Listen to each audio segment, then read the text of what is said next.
Oklahoma 2030 was the springboard for our long-term visionary planning, and Oklahoma Competes is that next generation. Both of these plans were actually built using research, and when we look at the data today, it is very clear. There are significant shortcomings in some areas in Oklahoma that we simply cannot afford to ignore. This is not just about building the workforce that we need in the future. If we choose to ignore this data, we will be failing our children. And that has much more far-reaching implications on the state of Oklahoma than just the business climate. It's really impacting our quality of life for generations to come. Now is the time for action. Now is the time for everyone to get involved. We really need everybody on the same team. If we don't get there, Katie, bar the door. I was really excited to be a part of Oklahoma Competes and the roadmap that it gives us for our future in the state of Oklahoma. Economic climate, infrastructure, innovation and entrepreneurship, and education and workforce. The last one, education and workforce, really hits home for me.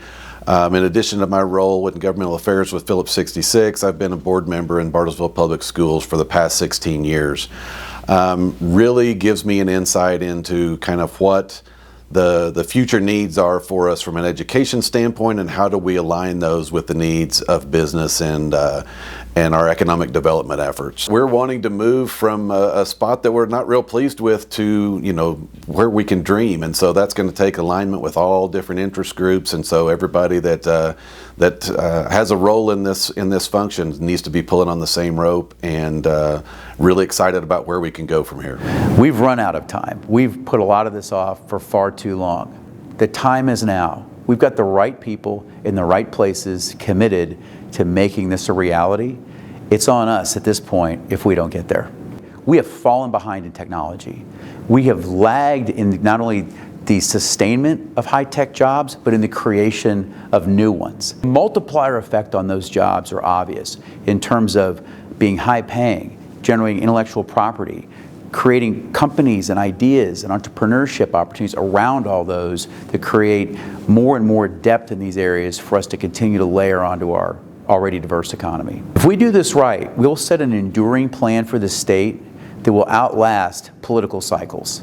Folks coming in will be committed to making sure Oklahoma not only gets ahead, but stays ahead. To win is something we should all be embracing. We wouldn't accept anything less on the football field, or from our basketball team, or from our kids playing sports. But for some reason, we've allowed the mediocrity to go on for too long. This allows us to say with one strong, unified voice that enough is enough. If you care about Oklahoma, if you love this state, and everybody in this room does, or you wouldn't have given up your time to be here, this is your call to action.